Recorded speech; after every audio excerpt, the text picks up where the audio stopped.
YouTube, what is going on? It is your boy Manu here, aka Mr. See It Before It Happens.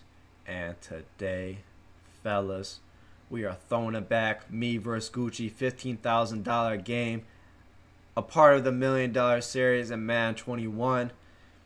But again, the Madden don't matter. It's the skill that we're discussing here. And if you see my previous videos versus Strap God and Danny, make sure you see them. But the whole concept behind it is talking about anticipating the adjustment to the adjustment. Now we're going to talk about the downfall of the anticipating the adjustment to the adjustment. So it's important to get both sides of it. So first drive here versus Gucci. Again, the play I'm showing here, this is PA shot wheel. Again, this was the best play versus 2 men under. So the outside receiver is running an S post. And generally, you know, these type of routes are really good versus man. If it's not an S post, it'll be a skinny post. We'll beat man down the deep middle because, again, and 2 men under, the safeties are splitting out wide towards the sideline. So it's going to leave open that deep middle for any sharp cutting routes like a skinny post. So this is after the first drive. I scored on PA shot wheel on the first drive. So it's already in his head like, okay, this guy likes PA shot wheel. And the day before Fancy played, he scored on PA shot wheel like 7 times versus goals over the deep middle. So I'm going into this game thinking like, okay, I'm going to run PA shot wheel on the first drive. Just get it in his head. He's seen Fancy play goals. He's going to adjust to it. I scored on it on the first drive. I ran it twice on the first drive, and I scored on it on the first drive. I ran it here on the first play, PA shot wheel. Playmaker the drag. So I'm already thinking, all right. So I've ran it 3 times now. It's in his head. He's gotta. I'm already. I get this voice, man. It's just like anticipate, adjust, anticipate, adjust, and I'm hearing it, and I'm liking what I'm hearing. You know what I'm saying? So I'm like, okay, you know, there's no way Gucci is gonna run, you know, 2 men under, keep running 2 men under after he's getting popped and popped and popped on it. So first drive. First play here, and again, I'm actually going to run inside. And this was something else. There'd be some mystical things that be happening in these tournament games, because if you were watching this tournament, inside zone is really, really good versus this look. Because look, there's nobody on the backside, and you can cut it back. So that's what I was trying to do on this first down again. But for whatever reason, I only ran inside the red zone in this tournament. For whatever reason, I never called inside zone again. That was the first thing that I was like, okay, that just doesn't happen, but that's okay. I'm not going to run inside zone. 2nd and 14, I'm like, okay. PA shot wheels in his head. I've ran it 3 times. There's no way he gives up the deep middle. Think about situationally. 2nd and 14, you're kind of looking to, now that you got me behind the chains, you're kind of looking to protect deep a little bit. So I'm like, okay, this is the perfect situation for him. I'm anticipating him to protect deep. I've ran PA shot wheel majority of my play calls, so I'm like, all right, you know what I'm saying? He's not going to give up the deep middle again. And then I said, okay, what I'm expecting him to do here is, again, I'm anticipating the adjustment to the adjustment. I'm trying to make the adjustment for him. So if I'm playing my boys, this is a phenomenal play. If I'm playing somebody I've never played before, this ended up being a bad play. And you'll see what I mean.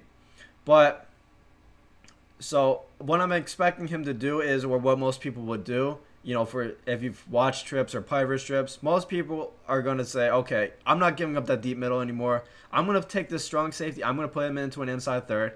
I'm going to take this free safety. I'm going to put him into a deep half. And I'm going to take this outside cornerback over here. I'm going to put him into an outside third and kind of play, you know, a cover 3 type of shell. So that's what I was anticipating.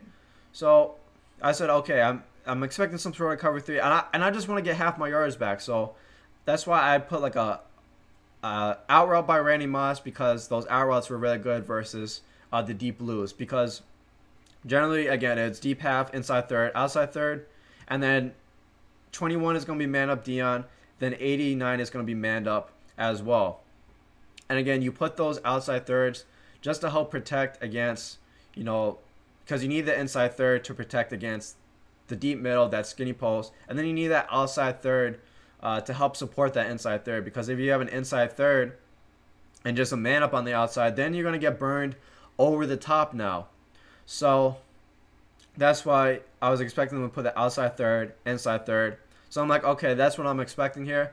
But even if he doesn't do that, I'm called to play.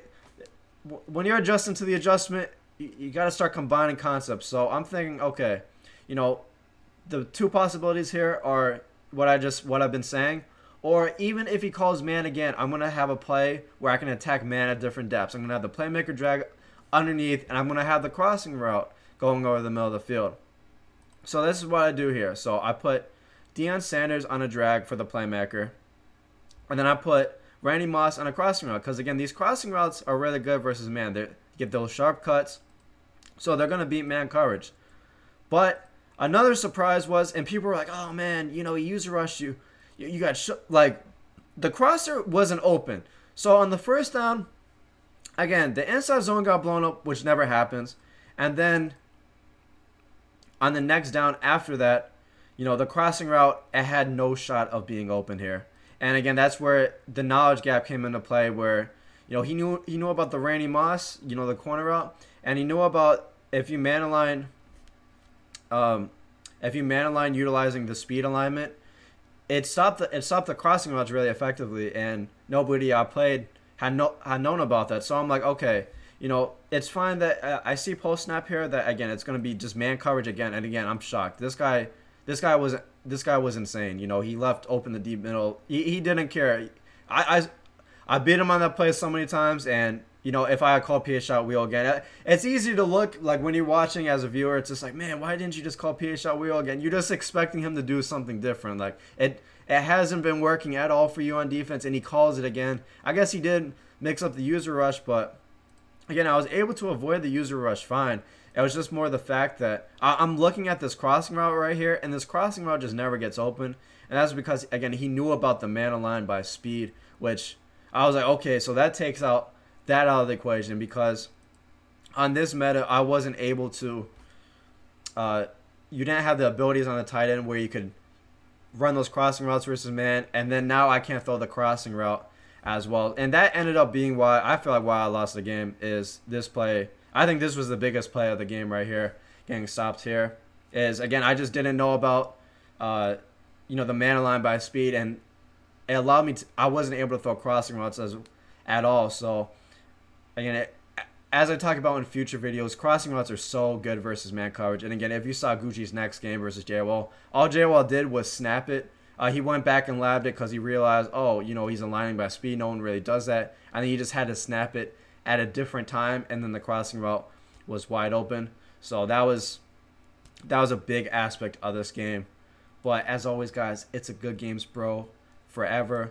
Go and take your free skills evaluation on the MaddenAcademy.com.